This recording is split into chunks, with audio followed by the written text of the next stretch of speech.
Hello, hello, hello, my darlings. Thank you for joining me on A Slice of Life, A Slice of Life. Today is January 2nd.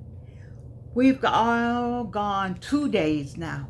Wow, we're in 2026. It's just amazing to me. I was born in 1942, and this is 2026. God is so good. God is so good for me to still be here with you. Well, I looked down before I sat down and remembered, so I'm not going to hide it because it's going to show up, I guess, that I had on my hospital thing today. Trauma.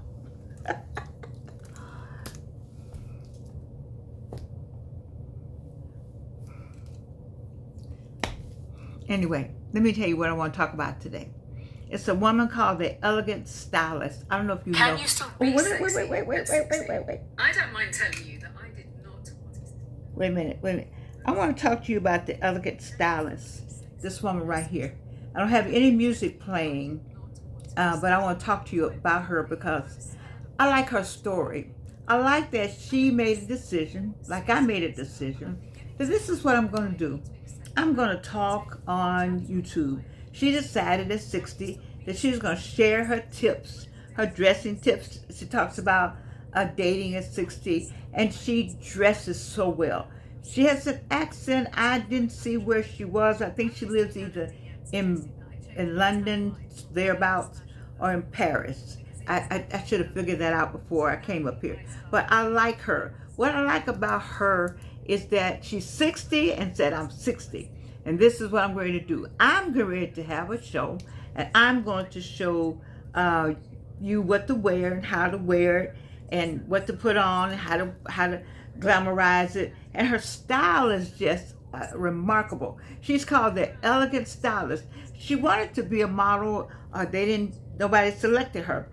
And that's what I like. Baby, if they don't select you, select yourself. I wanted a TV show back in the day. Guess what? I wasn't selected. I wanted to hold office in the city of Atlanta. I felt like I had marched and worked so hard to get this city to be where it is today, and that I thought I could run for office just based on my love for the city and my desire to make change and my love for Atlanta. Although I had come out of Gary, Indiana, and had come down here and marched and got burned and did movies about it, and all kind of accolades for working with Dr. King and being here, and I didn't get it. And so what do? You make your own job. And this YouTube came available. And it's the same way with the Elegant Stylist. She made her own job. She got her, let me see what she did here. She got her clothes together. I had to turn down the music because I got in trouble, but I want you to see this one because her clothing is just fabulous. She puts all kinds of styles together. Look at this. And why do I want to talk about these clothing? Because a lot of them are from a lot of her things she talks about, she gets from the Goodwill or the secondhand stores or formerly owned or however. I just admired that about her. But why I wanted to talk about her, especially today, I wanted to talk about the story that she told, that she teared up. And I teared up with her because I can relate to that. Now listen, she said as a child, her mother would call her in and sometimes and say, come look. And they would go and she would pull out a box from under the bed. And she would pull out these beautiful clothes, all wrapped in nice tissue paper, all wrapped and folded nicely. And she would get them, and she would try on every one of them. And the little girl, I think I gotta give her a name. I don't know her name, is the Elegant Stylist.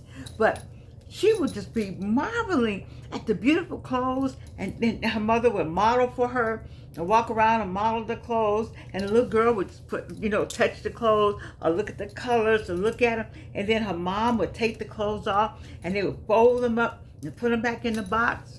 And they did this over a period of time. And then the same young lady said that she got curious about why her mother, she had the clothes there, but she never She never saw her wear the clothes. She only would pull them out, and it would be a fun time for the two of them. And she told the story on YouTube or TikTok, whatever it was, today or yesterday. And I cried with her. She said her mother said that those clothes were special. And she had gotten them and made sure they were just right for every occasion that she wanted to attend and wear that. And she would get them out to try them on so the little girl could see them and she could enjoy putting them on, and then she would put them back so they would be ready. And the elegant stylist said the occasions never came because they didn't have the money for the occasions. They didn't have the funds to live the style that the mother wanted, where she would get these things and hold them and not wear them. And guess what? You know the rest of the story. The mom passed away, and the box of clothes were under the bed, never worn. That's a sad story, but it's so true about all the times we are waiting for something to happen, that we're saving stuff. I'm going to save this for a rainy day. I'm not going to wear this right now.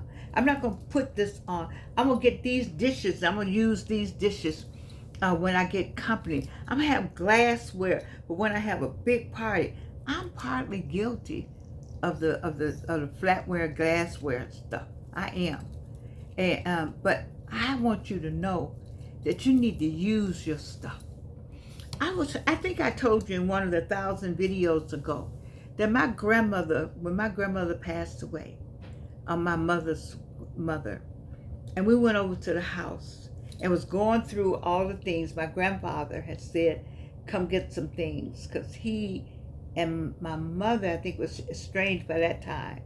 And she said, come get some things. And we opened up the drawers. And of course, we found some silver certificates. She had them and some bonds. But we found the gifts that we had given her for Christmas. I found the little things that I had bought. You know how and she had them all wrapped up in the same little package. And the bathrobes and the gowns. You know how you want to go get your grandmama a gown back then? That was a big deal to give a gown. And so we would give a gown and a bathrobe, and a princess slip. So you all don't know anything about a princess slip, or half a slip, but a princess slip with pretty lace on it, all of that. It was all packed up in my grandmother's drawers, in the dresser drawers, and she never wore them. And so my mother took them home. I guess she wore them. I don't know what happened. I was a younger child then, but that's the same story as I see for the elegant stylist. And I'm saying to somebody, because the story touched my heart so, that I'm saying to you, use your stuff. My mother said she didn't want to drink out of a glass that wasn't thin. I remember that growing up, and let me just say this. I take that back. Not growing up. She got to a point where that's what she wanted. But here's where she really got it. When she went to my grandmother's house and found her mother's house and found all that stuff piled up, my mother made sure that we used everything in the house. Everything. Use everything. They said, where you going, Georgianne? I'm going to the store. I'm going to the post office. I'm going to the cleaners. You see? Excuse me. Why? Because what am I going to do with this? What I bought it now. I got it. Put it on. Why y'all got all that stuff in the closet? I know some former teachers. One particular good. I love her dearly. And I know when you open her closet, I haven't even been in her closet, but she always talk about downstairs. I know it's some beautiful St. John. It's some beautiful, some of everything in that closet. Some beautiful jewelry. Either give it away or wear it to the store, to the doctor's office. When I went to the doctor today. Well, so you said, well, what? This is my Christmas present, cashmere. I went to the doctor. I wanted this, and my daughter got it for me. in red, of course. And I was like, I'm going to put this on to go to the doctor's office. Because I was thinking that, why am I saving? Saving it for what? To save it to go out and speak? Well, I'll still put it on when somebody invite me out to speak. I'll put it on if I need to wear it to church one day. I'll put it on if I need to go to sorority meeting in it. But I'm putting it on today to go down to the doctor, to go down to the hospital. I said all that to say that wear your stuff. Utilize the gifts that God has given you. Let's talk about those gifts. Not only material gifts, but those gifts that God has given you with your hands. Some of you all have the gift in your hands. Your gifts are in your hands. Take a minute, take time, and do 3 things for me. Write down the 3 top things that you like to do. And think about this first quarter. See, the first quarter, January, February, and March, we could play. We can kind of sort it out, and see what we're going to do. So I need you to write down those 3 things you like to do the most and make that list, 1, 2, and 3. And consider letting that be a business, a side hustle, or something that you do for yourself. Do that for me. Because there are all kind of gifts. And then I want you to go look in that closet. Men are just as bad. They got some fine suits up in there. Ask Wayne McMillan. Put them on. That boy know how to put, that man, I shouldn't say that, but he's my friend. He knows how to put those suits on, and he'll go and get something to eat with his friends with the baddest jacket on they make. Put your clothes on, people, because you don't know your last day. And what are you saving it for? Just like she said, she saved it. My grandmother saved all that and never got a chance to wear it. What are you saving for? Now, I'm not saying I'm saving any money. That's a different thing. That's not this discussion. This discussion is about waiting for something to happen when you're living every day. Don't wait for it to happen. Make it happen. Live every day like living my life like it's golden. Living my life like it's golden. Doesn't she say that? I need for you to live your life like it's golden. And go get some of those things out of the closet and give it away for somebody. There's some young people out here just wanting to be entrepreneurs, and some of them might have it on your show. You might look at a show and all your stuff is up there. All of it. But so what? It's being used. Used instead of being hoarded in your closet. What does it say in the Bible, Wayne, about the mothballs, the moth coming and eating up all that stuff you got? I got some people on this street. I would just love to go get all that out and give me some young people that are starting their careers and starting their businesses and give them, every one of them, a new St. John. Because some of y'all they're just lined up. They're just lined up in the closet. And you're living longer. And so by the time, you leave this earth, your kids already got St. John. Because they're living longer, you're living longer, and they're very accomplished. So they don't need yours, they got their own.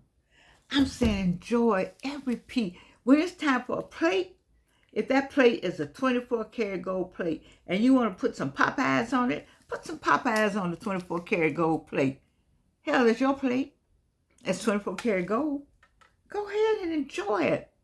If not, go set the table for somebody somewhere and say, I came to set this table for you. Here's the table I want to set for you. Here's the food that goes with it.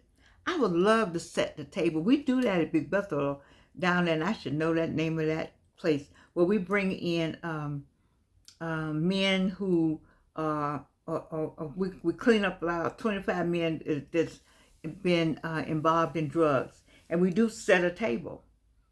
We got clean tablecloth, everything. We set the table. Set a table for yourself and enjoy. Pick up the glass and feel the good glasses that you got up in that cabinet. Well, I got some up in there. Get your glass and go. And if you want to go get you a Chick-fil-A and put the Chick-fil-A on there. Get the milkshake and pour it in the glass and go ding. Go ahead and enjoy it.